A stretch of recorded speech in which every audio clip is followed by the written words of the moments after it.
Moi, ce qui m'anime depuis une vingtaine d'années maintenant, c'est le commerce. Et pour cela, je l'ai pratiqué à travers un double parcours, en agence conseil, dans les agences de marketing service, chez Publicis, Havas ou encore BBDO. Je suis devenu plutôt un expert du retail, après avoir travaillé pendant de longues années les marques. Il y avait un pôle retail à l'agence que j'ai co-animé. Et puis après cette quinzaine d'années, ce qui m'a intéressé, c'est de me donner, j'ai envie de dire, corps et âme pour une seule enseigne. Et j'ai basculé de l'autre côté, comme on dit, chez le client. J'ai pris des fonctions de direction de la communication et du marketing opérationnel chez But pendant 3 années. Et puis depuis 4 ans, je suis directeur donc de la marque chez Chris Optique Audition, où mon job, c'est à la fois de prendre soin de la marque, d'une belle marque patrimoniale, et en même temps d'augmenter sa désirabilité pour que de nouveaux clients la rejoignent. Quand on est leader en business, leader en part de marché, la marche d'après, c'est d'être leader dans les cœurs. Et c'est ça notre principal enjeu chez Chris Optique et Audition. Pour cela, on va travailler bien entendu la préférence client, la recommandation, et cela pour toutes les générations.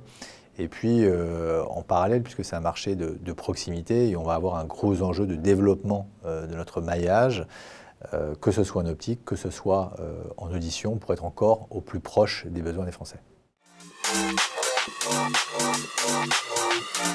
Ma plus grande fierté professionnelle, elle est actuellement chez Chris. Depuis 3 ans, dans le cadre du Tour de France, où nous sommes sponsors du maillot blanc, celui qui récompense le meilleur jeune au classement, on a cherché post-Covid à savoir ce que concrètement chez Chris on pouvait faire pour porter la jeunesse concrètement.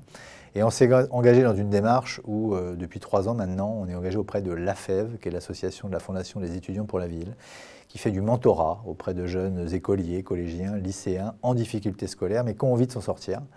Et pour cela, on a créé l'événement dans le Tour de France. Donc un jour dans le Tour de France, il y a l'étape en blanc.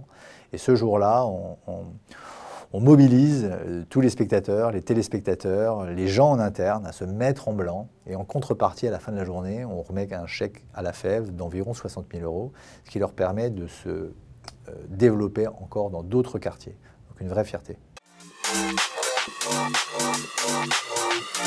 Footballeur, parce que quand on est enfant, on a des idoles. Et moi, mon sport de prédilection, c'était le football, c'était Michel Platini, donc je voulais être Michel Platini. Aujourd'hui, mon rêve, moi, c'est plutôt de trouver une petite maison dans le sud-ouest, en Dordogne, en pierre, et être un peu tranquille pour profiter du week-end prolongé. Pour lui donner la vocation du métier de travailler dans cet univers du marketing, je lui dirais d'aimer le client et d'apprendre à le connaître.